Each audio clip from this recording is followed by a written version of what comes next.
I call it now like the rules of the universe. Yeah. It is very simple. Good brings good and everything grows. You do something good and it always comes back to you, normally a little bit bigger. So you throw that away, you do another good thing and it comes back a little bit bigger. This is how it works. Try that and everything else will change. And it's actually pretty simple to do. Welcome to Heart of Change podcast, where we explore heroic and inspiring stories of change. My guest will really put a smile on your face. His spirit really shines through. Meet Guy Dimenstein. Guy is originally from Israel. He moved to Berlin, Germany in 2006, where he worked for many years as a tour guide before kicking off Meet the Good Ones in 2021. Guy is the creator of Meet the Good Ones, a YouTube channel with the goal to spread good and make it more visible. Do you ever think we're oversaturated with negative news? Guy's episodes feature inspiring people, projects, ideas, and actions that make the world a little better and a little more beautiful. Meet the Good Ones was nominated as a finalist for the Smiley Charity Film Awards in the category of International Impact. Guy and Meet the Good Ones promotes awareness, human connection, and self-development. Today, we'll talk about the importance of changing our perspective of the world. I look forward to talking with Guy. He's a good one. Guy, you have such a radiant, vibrant personality. Have you always had this really outgoing, just shining personality? I'm just happy to be here, so this is what's going on through my head. I'm just happy. Do you think that some of your happiness is derived from doing Meet the Good Ones? Yeah, I love it. It's like when you find your calling, when you find like what you need to do, then everything works out, right? So I'm just happy that I can do this, and this is just another step on the right direction for me. Like you've stepped into your purpose in life. That's a beautiful space to be in. It's very interesting. I have a friend that says that there are two important moments in a man's life. Like the first moment is when you're born, and the second one is when you find your why, which is not easy to do. But if you find your why, then you have a direction, and then you just use your superpower to go to your why. So those are the two things you need to find. What is your why and what is your superpower? And when you have that, everything's great. Yeah. It falls in place. Yeah. So tell us about finding your why. How did you step into starting Meet the Good Ones? I always wanted to make films. So maybe I found my superpower when I was young, and I always made films in school and afterwards, and I learned filmmaking in the university. So this was my direction. But then we moved to Berlin, and I realized pretty quickly that if you don't know German, you can't make films here in Germany. And I couldn't make films to Israel because I was living here. So I became a tour guide for a very, very long time, for more than 10 years. And I loved it. Now, I think about it. Of course, I loved it. It's the same. It's storytelling. But then everything was perfect until Corona. When Corona came along, I lost my job in a second. And I have a wife and a family. I have two daughters. I had to support them in some way. So I was thinking, how can I earn money? And the only thing that I could do is to cut films. So I said, okay, I'll try to do that. So I started to learn again how to cut and how to work with films. And suddenly I realized that this is like what I love to do. How did I forget that this was my calling? And when I found that, everything else was easy. I say easy. It was not easy. It was a really hard time in my life because I was without a job. There was a war in Israel, and my father died. My mother died a little bit before, so everything was not good. I remember sitting in a balcony and going through my Facebook feed. And like bad news. And I thought to myself, I need to do something just, to bring it to be something good here. And then came the idea to make the good ones, to tell like good stories. Yeah, that's great. I read that like close to 20% of people exposed to negative news, they start to develop anxiety and depression issues. I think we have a perspective problem. I think that we are surrounded by news. And when news is normally bad stories, bad news. So this is everything we see, and we can't do a lot about it as well. We just consume it, but what can you do? So you think that the world is bad. It's a perspective thing, and I'll tell you why. Because I meet so many good ones. There's so much good that happens in the world. We just don't hear about it. So we think the world is bad. When you started Meet the Good Ones, how did you find your stories?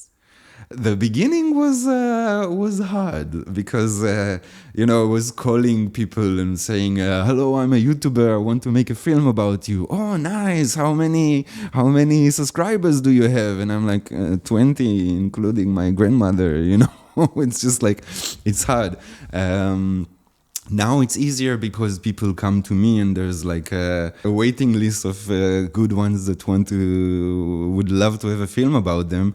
And we are just a small team, so we try to do the best to make as many as we can. But now it's easier. Is there a particular story that resonates as one of your favorites? One that really touched my heart was an episode I made about an Israeli singer.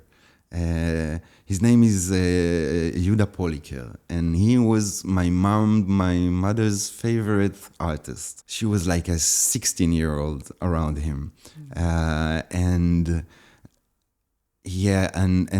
when she was 60 years old, we made like a party, like a surprise party. And we contacted his manager and asked if we can call him, that he will say happy birthday. And he agreed. And it was like, we gave my mother the telephone and she talked to him. She was like this. And then she got cancer. And in the end of her days, we wanted to make her happy again.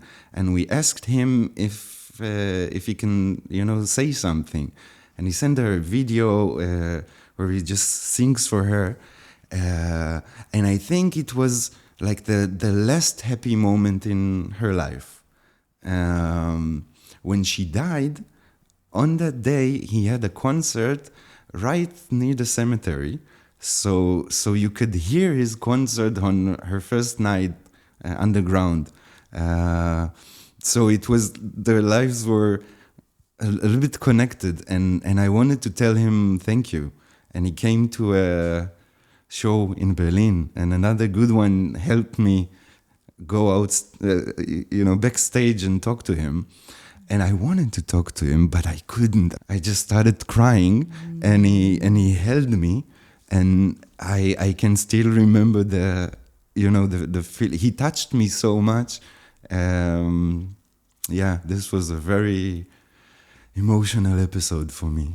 Wow. So really, it sounds like the episodes that you connect with really deeply on a personal level, they resonate. And it probably, I'm guessing, helps you then, produce more episodes from a heart space. Exactly.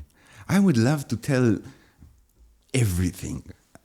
A lot of people ask me, like, is my story is my story good enough for Meet the Good Ones? And I think, everyone that does something good deserves a Meet the Good Ones episode, because we need to see how much good there is in the world. My only problem is that there are 24 hours a day, so I can't make more, How do you balance real news and staying informed about things that are really important, but also creating sort of this good momentum? I think that a lot of people say, why don't we get good news on the news? And people that do good, it's a daily thing. It's not news. Like what you do in your podcasts, which is also good. It's hard work. It's a daily work. It's not like something happened and we have to talk about it. So people expect the news to tell them something good, but it's not the place you need to go to hear good things. The problem is that there are no places that tell these stories. Yeah, the problem is that we as a society don't take the good ones and make them our celebrities. Then we will understand that the world is good because we'll hear about what's happening. Do you think that it's also important to see bad news or to see the different highlights of things going on in the world that aren't, so good in the world? And how do you balance that? How do you manage that? First of all, we need to be aware. Yeah, we need to know what is happening around us, and we need to know about politics and understand the society that we live in. The thing is that we just get that. We just get the bad news, and we can't do anything about it because, I hear about what's happening somewhere in Africa, and how can, I can't live my life here and go. I can donate a little bit. But most of all, you're just helpless in front of this news. What you can do is work on your immediate environment. You can work here in your neighborhood, and if everyone would do that, then we'll be a lot better off. Yeah, and you hear a lot of things about just managing how much time you put in on actually exposing yourself to those different mediums. And I was talking to someone recently, like sometimes it's good not to watch some of the negative news, but maybe you want to read about it once a month or whatnot. Like find a way that's not leaving such an impression on you that creates a lot of anxiety and depression. Exactly. Stay informed, but do something productive. I had read somewhere that in order for us to make change in the world, that we have to have both resilience and hope. And it's hard to have resilience and hope when we're just looking at negative news. What I love about Meet the Good Ones is that it's constantly feeding you resilience and hope, which is where the birthplace of social change really occurs. I call it now like the rules of the universe. Yeah. It is very simple. Good brings good, and everything grows. You do something good, and it always comes back to you, normally a little bit bigger. So you throw that away, you do another good thing, and it comes back a little bit bigger. This is how it works. Try that, and everything else will change. And it's actually pretty simple to do. So for people out there, just even in their daily tasks, just always remember to be an ambassador for good. Yeah. You can use it for yourself. I'll give you a very nice example. We've once made a film about compliments. So the idea was to take strangers and to get them to compliment each other. And I learned so much about it because if you're down, if you're feeling bad, you can dwell in your own sadness, but you can also go outside and give someone a compliment. And it will come back to you and you will feel better. Try it. I saw that episode. It was really nice. I also loved the episode about the woman laughing on the train. Do you want to share a little more about that? Yeah, we wanted to make people laugh. So and we wanted to see if laughing is actually contagious. So we found an amazing actress, and her job was to go on the train and to start laughing and see what's happening. And what we saw is something pretty incredible. People wanted to laugh, You can see it in their body, yeah, you can see it in the way they are moving, but they didn't laugh. A lot of them didn't laugh because we were, surrounded by strangers. So the question was, why do we stop ourselves from laughing? What is it that makes us, go like this? Why, Guy? What is it? I think it's I don't know. It's our culture, maybe. We don't want to be seen. We don't want people to notice us. When actually, it's just we are stopping ourselves. I think also I talk about vulnerability a lot on this podcast. And I think that we're afraid to be vulnerable. Yeah. And to laugh, you have to be a bit vulnerable. Yeah. So perhaps that's the reason. How could we start to laugh more? Did you learn or did you come up with any ideas from that episode on what we could do? How to laugh? I think it's mainly to let go. But letting go is hard. Letting go is hard. The nice thing is that we can always try again and again.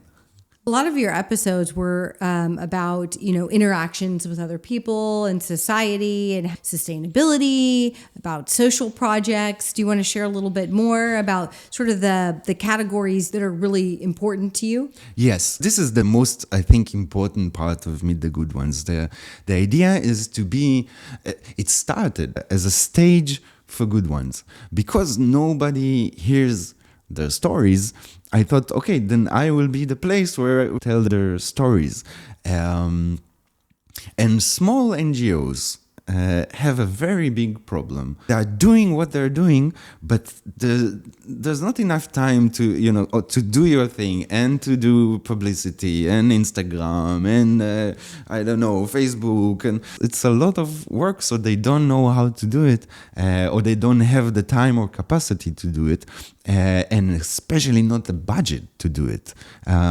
So this is what we try to do. We try to make like a win-win situation in which we'll make episodes that are interesting for our audience, but at the same time episodes that are useful for the good ones that we portray, so they could take this episode and get budget for what they do or present their work. And this is like what we can do with our knowledge that will help them.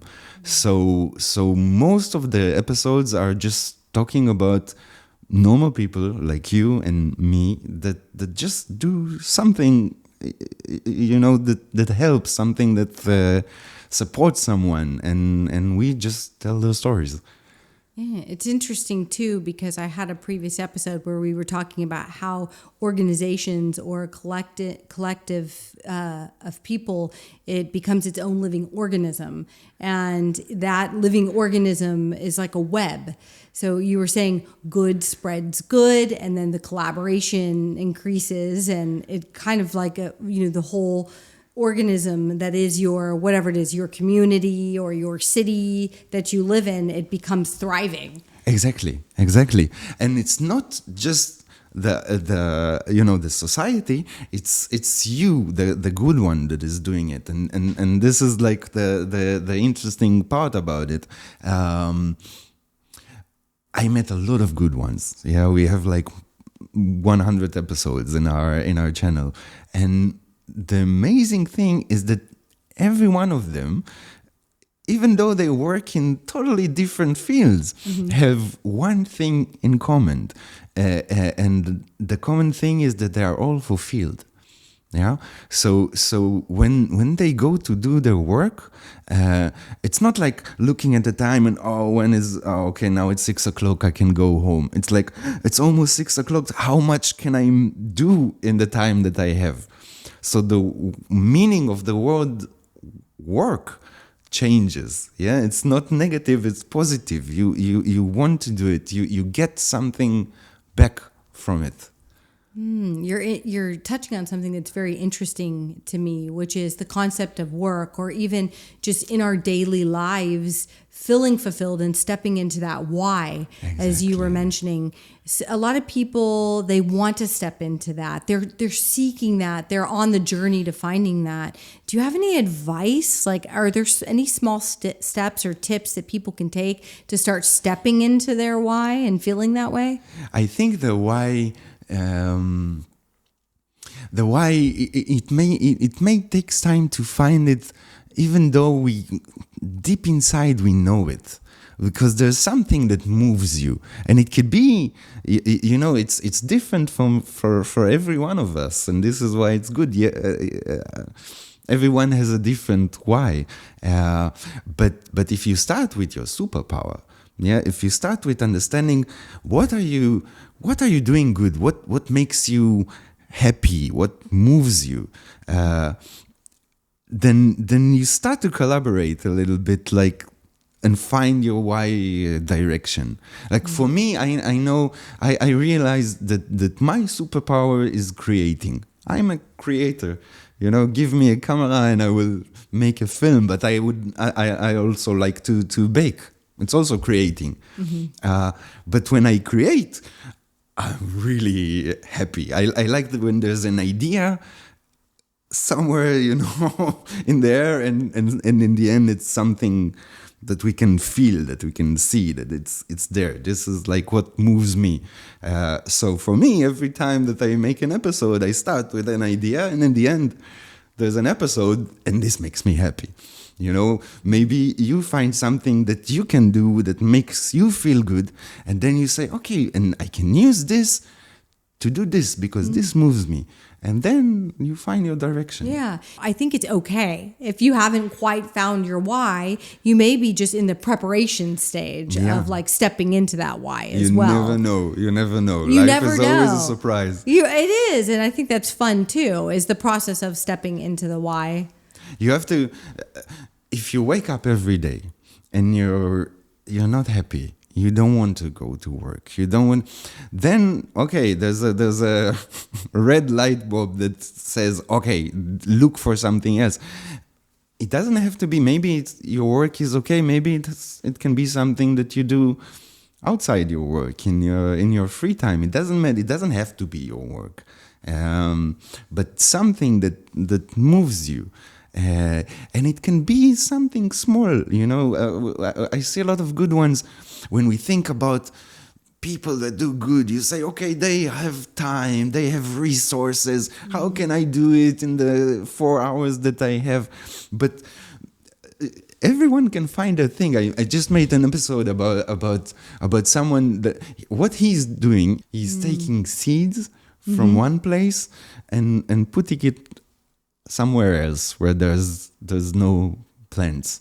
So he takes it in his pocket and he walks around, but he made like kilometers of dry land bloom. It doesn't take time. It doesn't take resources. This is what he likes to do, and the impact, of that he made alone for wildlife is incredible. Yeah. So you just have to find your thing. Absolutely. Sometimes I see people and I do this as well, but feeding the birds at the park. And I'm just like, it's just the simple acts that are just giving. It's like kind of coming out of yourself and giving to the universe and to the world. And those little small acts, they make a difference. They make a difference and they come back to you. So you're happy. Yeah. And you feel fulfilled. And when you feel happy and fulfilled, everything is open for you. Yeah, and then it opens other doors to where, and it can also, I think, be a good exercise for you finding your sort of path as a good ambassador in this world. Exactly. You coined the term good ambassador. Can you tell us a little bit about that? Yeah, ambassador for good is really important because we have a perspective problem. Because when you talk to people, normally people will say humankind is terrible. Yeah, we're destroying the planet. We're doing a lot of difficult things. but there are so many of us that are doing incredible things and coming up with wonderful solutions. You just have to change your perspective. And in order for us to have this, we need to have these kind of ambassadors that will tell us what they are doing or what other people are doing. We need to have a place where we can go and see that there are also good things, at least as much as there are bad things. They say that what you actually say, the words that you use, are very powerful. Be careful on the words you select, because it starts to create your reality. It's really important that we sort of stay in this healthy mindset with things. Exactly. We tend to not appreciate much the power of what we say. But it affects how we feel. I remember when I was young, when I was in school, we had 1 year when we started every day, not in 8 o'clock, but in 7:15. And I remember like every day when I woke up, I said, I don't want to wake up. I don't want this day to start, And after doing it for a while, for like 6 months, I was feeling down. Yeah, of course, because if you start every day like this. So I don't say, wake up every day and jump and dance. But appreciate the fact that you woke up today.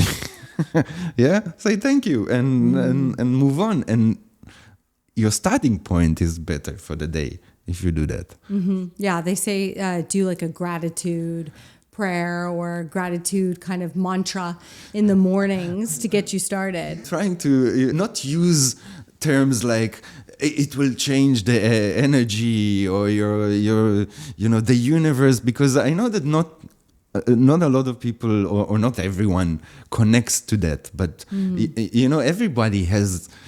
You can say this is energy. You can say it's God. You can say it's my shoe. I don't know. It doesn't matter. As long as it works for you, call it any way you want. Right. And this is self-care as well. It's just, promoting a thriving, healthy type of lifestyle. Exactly. You do good for yourself, and the result is that you do good for the world. Mm-hmm. So we've talked about it on the individual level, but what do you see more on a societal level or like a broader system perspective? Like, what can we do to make things incorporate more good?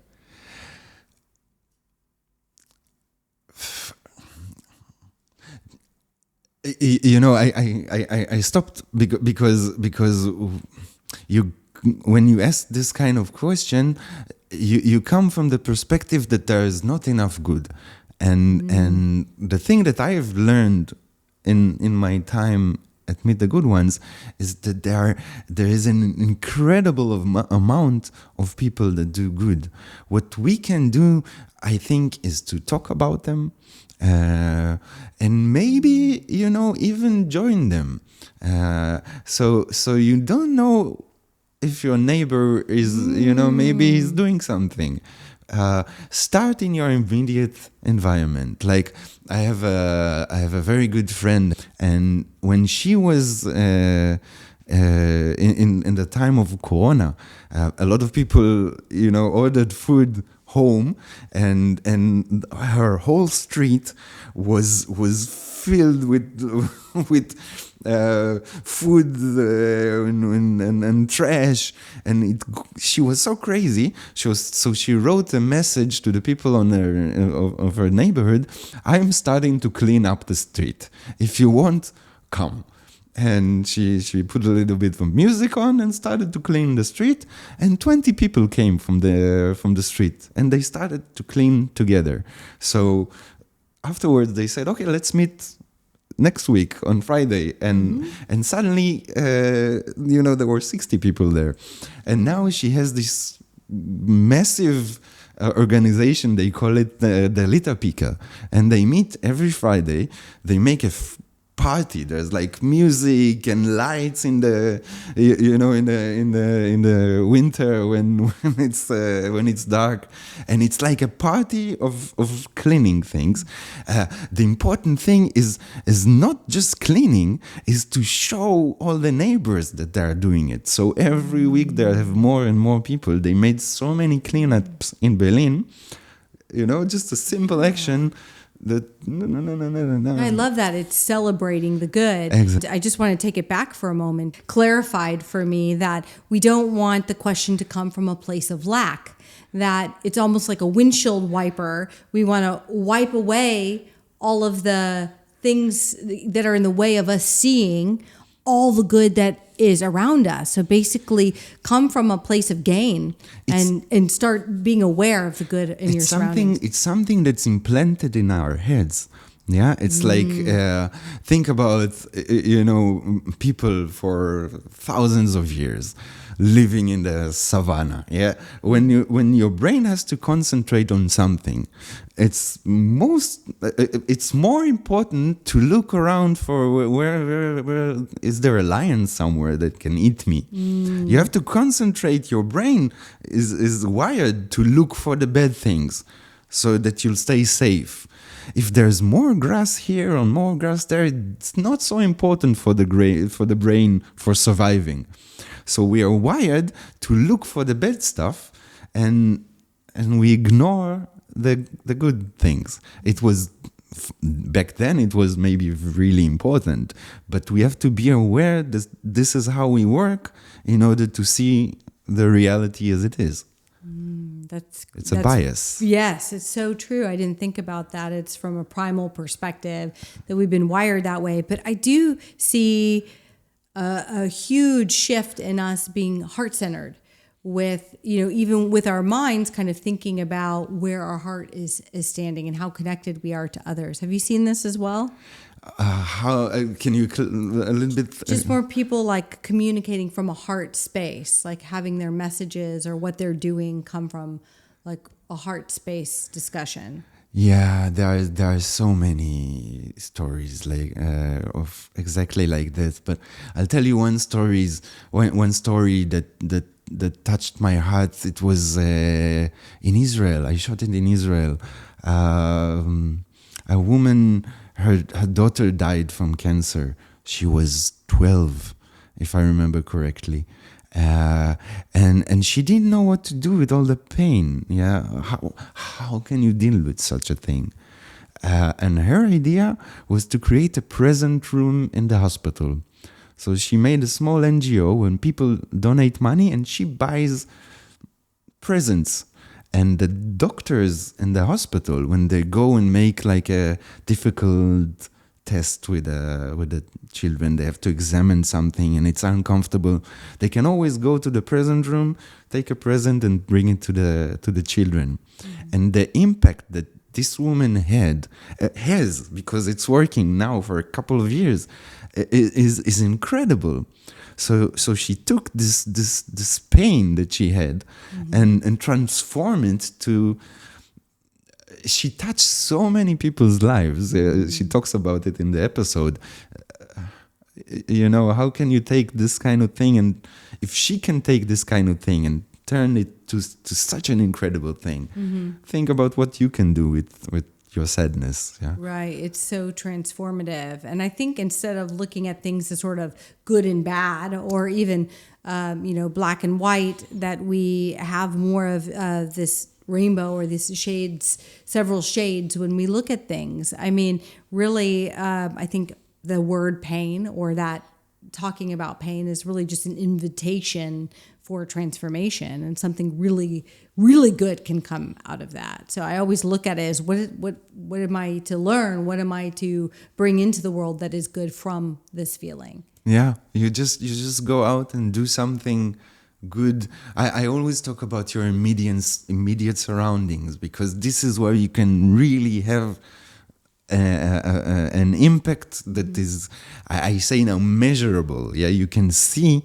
what you do in your immediate surrounding with people you love, with people that you know. How can you find win-win situation that will make people feel good about your interaction. And this alone will bring you enough power to do more and more, to work towards outside, towards the world. And it goes back to that resilience and hope, Exactly. which is the springboard for us to having collective change. Exactly. For the positive, for the good. Exactly. That's great. Yeah, I noticed one of your episodes was about this young girl who was a child bride. Yeah. And, fought against that. And I don't know if you want to share a little bit about the story, but what I loved about it is that she took her situation and then did something good with it. Exactly. Her name is Nada, and she, when she was 13, when her cousin was 13, she was married and burnt herself to death. And a couple of days later, her sister was supposed to be married and burnt herself and couldn't make it. She was in the hospital, and when she was fighting for her life, Nada was 11, and her parents told her, in 3 days you are getting married. And she just ran away to her uncle that is a little bit more educated, and she made a video where she says, I don't want to get married, I want to live my life. And this video became viral. This 11-year-old girl. 11-year-old girl that was someplace a little bit later was abducted by ISIS because of what she stands for. But now she has an NGO that helps so many young girls, and we don't even realize that every 2 seconds in the world, some young girl is getting married.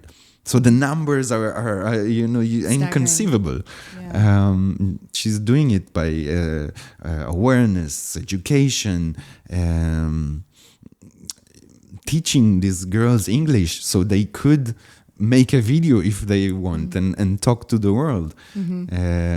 She's doing incredible things. But I think it's not focusing really on the bad. It's bringing awareness to an issue, but being resilient, hopeful, and creating good. She told me she told me something that you told me before we shoot. I take small steps. I have no idea, what it will bring me to, but I take small steps. And the theory that if you do like something for 10 minutes for a year, then you'll be better than 90% of the people in the world after a year in doing that. Small steps. Everything is, small steps. Absolutely. It's sort of being aware of how your mind is working, always cleaning off that window, looking for what's good in the world, and becoming a good ambassador every day. Exactly. Yeah, some of your stories are just so fun. I really loved your YouTube site. I also enjoyed the one about the apple trees in your harvest. Do you want to share about that as well? Yeah, this. I love this. I love this. You know what? I love this story because it's just about what we talked about. It's the small steps. So my wife comes to me one day and tells me, "Have you heard about Moonrab?" And no, what are you talking about? And she tells me about this app. The idea is you have a map, and in this map you can see all the free fruits and vegetable and herbs around the city, because the city is actually, at least Berlin is full with trees, that are in the open. I just saw some the other day, walking the park near my house. A little bit later, I discovered that my street has like pears in it and apples. You don't even know sometimes. I have no idea. Yeah, but there in this I wouldn't app, go around eating any fruit because you just don't know. No, but. so this is what's good about Moonrab. They tell you where the free trees are and what and how to collect them as well. so we said, okay, we have to do something about it. So we went and looked for apple trees in Berlin, and found like a place where there are many apple trees, and every one of these apples just falls and rots on the ground, because nobody is taking them. And we saw all this apple and said like, it's such a waste. There are so many people that need food, and here there's so much food that just rots on the ground. So we saved as much apples as we could, and we made like apple crumble and started to give it away to people, like to homeless people on the street, that people that looked like they needed a cheer. And it was a very nice episode, and I got a reaction from the people at Moonraub, and they were very happy about this film. And they asked, a year later, they called me and they asked, maybe we can make another film. And I said yes, but I want like at least 100 people on this film. And they said okay, and we got another partner at Mauer Park. It's one of the biggest flea market in Berlin, and we created a festival that we called Berlin Erntet. And the idea was that people will use Moonraub, take everything they can, make something out of it, and bring it to the festival where we share this harvest with everyone. And it was an amazing festival. We made an episode about that as well. Children, like we had like 200 kilo apples, and children made like apple juice, and people brought food. And this year on the 22nd of September, we are doing it again for the second time. So this is like a small thing that grew into something big. It also helps the community, and it raises awareness to how much food we have. Yeah, that's great. Yeah, I've noticed that your show, it does create awareness in so many different areas that I didn't even know. For instance, also the episode about homeless persons giving guided tours in Berlin, and then talking about how the city is built, how it's not built for homelessness. And that really raised a lot of awareness for me as well, because I didn't really ever sit on a bench and then know how, what that meant. This was, for me, it was a very interesting episode, because I used to be a tour guide. So I know like all the secret places in Berlin, like where you need to go and what you need to see. And then you get a tour that is totally different. And they're doing a couple of things. They have homeless people and they have immigrants. And you go and you see the city through their eyes. So for example, one of them showed me a very strange statue in Berlin. It's not very beautiful, but it's totally black, and when you touch it, it's warm. So if you know that, you can dry your clothes on it. And he said, okay, it's not the best artwork in Berlin, but if there's a lot of clothes on it, now it's art, and suddenly you see the city in a different perspective. One perspective is how the city fights with people with no place to be. How it wants to put them away. That you won't see them, and it's doing it actually through the architecture of the city. But you can also see very interesting things. I had like one tour from a guy from Minsk. That showed me Weißrussland. How do you say it in English? Show me his home, his country, through Berlin. So we walked around, we saw Berlin, and he said, okay, but look at this. This we also have in Minsk, and this is this story. So there's a lot more that you can do with tours, and it's definitely, if you're in Berlin and you're taking a tour, Querstadtein, it's something totally different from everything else you see. What I like about your show is that it brings awareness to the public, and it brings good to the public. It's not a negative show, but it does provide awareness and facts that I think are necessary for us to continue doing good. You know, I when I started, I wanted to be a stage for good words. Yeah, a place where you can come and you can, no matter what episode you look at, you see it and afterwards you say like, this is nice. With time, I realized that what we are doing is actually more. We are creating an archive. And this is like what this is my new vision. Not only that you'll have a place where you can come and no matter what you see is something good, but you can also search and connect. We've made an episode recently about someone that does just takes trash and use it to make arts and crafts in school. I saw that one. It was great. I find it incredible because it's just like it's what he loves to do, and at the end of the day, is not only promoting awareness and helping the children, is also like saving money for the school that doesn't have to buy all this stuff because they have it already. So it's an amazing solution, and you can go to this archive, and you can. Be in the United States in some school and say like, oh, I love it. How can I do it in my school? And you can connect to him. Yeah. So you can go, you can look for environment, and you have like a lot of people and a lot of ideas of stuff you can do yourself, and you can also connect to these people. So this idea of an archive of good, this is like my new vision.